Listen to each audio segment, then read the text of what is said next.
Hello. Hi Beth, I'm Erin. I'll be interviewing you today. Nice to meet you. And how was your journey? Yeah, it was fine, thank you very much. Good. Okay, so should we get on with the interview? Yeah, that'd be lovely. So what is it that interested you in this job at Rolls-Royce? Okay then, so Rolls-Royce is one of the world's leading engineering organisations, so I thought it'd be an incredible opportunity to work for you.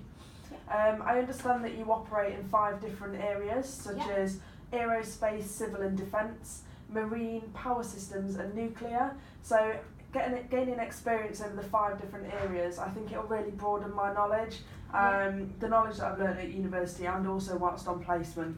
So I just think it's an amazing opportunity really. Also, I would be the 3rd generation within my family to have worked at Rolls-Royce. Wow, amazing. So having my grandfather and my father, as well as my mother for a few years, but they all worked at Rolls-Royce. So I feel like it'd be really nice to follow in their footsteps and also be the only woman to have completed a job role at Rolls-Royce. Wow, brilliant.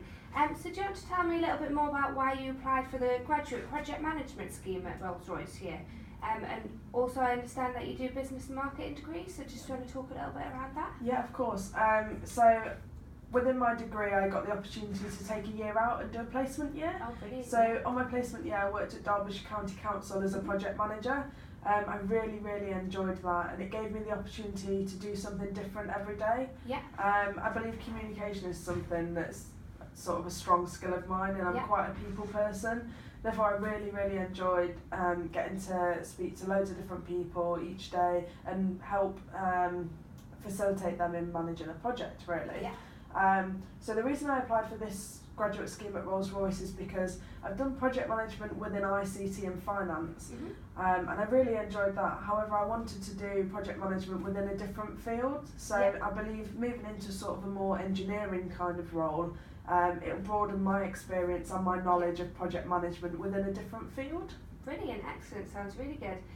So what skills from your previous job roles or other experiences in general do you think you'll be able to apply to this job role? Okay then, so I believe communication's a big one. So whilst at Derbyshire County Council I enhanced my communication skills, and I believe that now I'm able to communicate on all levels. So whether it be communicating to someone at a lower level than me, to communicating with senior management and actually pitching a project to them, I believe I can flex my communication style to suit all, and I believe that's a huge one when working on a project. Also time management, so I understand that with projects you have deadlines, whether these be a month deadline / a year deadline. I feel like I'm really good at managing my time to ensure that I fit everything in that needs to be done within the timescale set. Excellent, that's really good, thank you. So please can you tell me a time when you've had to deal with change? Did you manage this effectively, and do you want to just describe that a little bit for me? Yeah, of course. So I'll speak about my placement experience again, because I believe change within project management is a huge thing. Also at Rolls-Royce, having the opportunity to manage sort of the build of an engine, I understand that engines sort of take 5 years to build, so change is inevitable. So whilst at Derbyshire County Council, I was working on a project. We were sort of 2 months into the project, and then my customer came to me and they decided that they had actually changed their customer needs. So the specification that we wrote, in which they outlined to us what they wanted from a new ICT solution, actually had sort of changed, and they realised that that was no longer what they needed. So as the project manager, I had to manage this change effectively. So the first thing I did was I wrote down all the stakeholders, and I outlined the key stakeholders that the change would affect. Firstly, I went to those stakeholders, I conducted a meeting with them, I explained to them the change, discussed any conflicts, and we communicated around that, and that was excellent. So after having communicated with the key stakeholders, I then informed the minor stakeholders of the change. We had a big group meeting. Anyone could speak about maybe their challenges with this. And after that, I sent an email out just also reiterating what the change was and where we were moving forward from that, and also the plan after the change had been implemented. And it successfully worked out actually. So I had to create a new customer requirements document, which I did with the facilitation of the customer. this was communicated throughout the project, and it was just successfully implemented from then, really. That's good, that's great, because changing client needs is something that's often recognised within project managing. Yeah, definitely. So can you just also tell me a little bit about when you've taken the role as leader in a group situation? Yeah, of course. So this year at university we had to undertake a group project for my marketing, innovation and creativity project. Yeah. So the other members of my team were not really motivated in what they were doing, so I decided to take a lead role in this because we had a deadline to meet. Yeah. So I sent an email out and I ensured that all members of the group would meet at a specific time. Within the meeting I took the lead.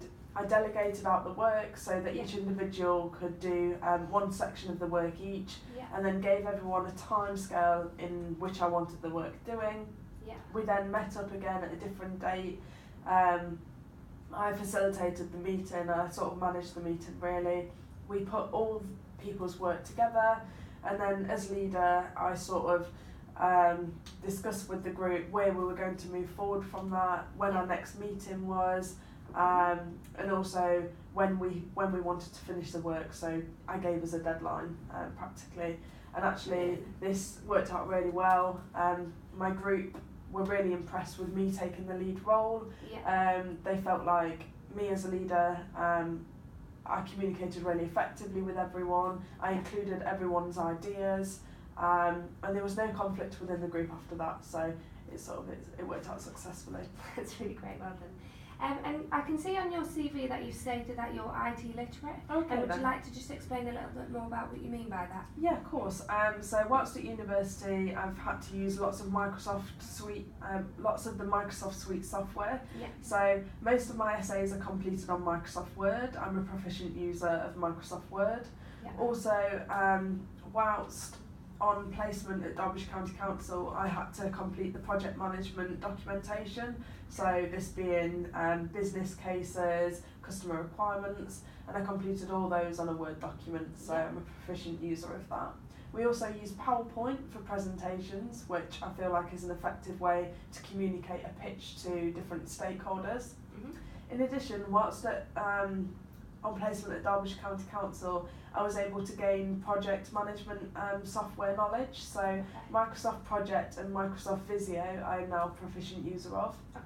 I believe Microsoft Project is a great tool to sort of outline a Gantt chart for your project, outlining the timescales, which resources need to be allocated where, and the timings for each section of the project. That's great, thank you for that.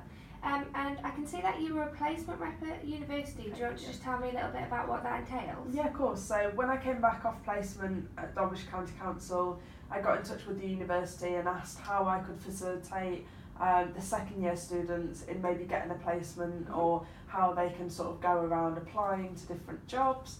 So I gained the role of a placement rep, and this meant that at the placement fair that Sheffield Hallam held, I was there speaking to students, sort of introducing them to different organisations if they're a little bit too shy to go up themselves. I've also looked at numerous second years CVs just to outline maybe areas where they could improve on, where they've probably not outlined their skills correctly, just because I've been through the process, I've done a placement now, so I felt like it would be great to sort of share my knowledge with second years. As when I was in second year and I was applying for placement, we didn't sort of have those placement reps to communicate what they'd done and the process that they'd been through, so it was really daunting. So I felt like if I could offer my knowledge and expertise to the second years, it would sort of encourage them to get a placement really, because I believe experience is a big thing. Yeah, that's really great, because it is very important. So finally, do you just have any questions for me? Okay then, so obviously I understand that I've done a business and marketing degree at university, and Rolls-Royce are one of the leading engineering organisations. So as a business and marketer, do you believe I'm sort of out of my depth going into the engineering industry, or? No, not at all. We'll give you proficient training in engineering, so you'll be able to complete the job like anybody else would be, so don't worry about that. Okay, excellent. Thank you very much. That's great. Thank you so much, Beth. That's everything I've got to ask you, so that's brilliant. Thank you. It was Thank lovely you very to meet much. you. Lovely to meet you too. Thank you. Thank you.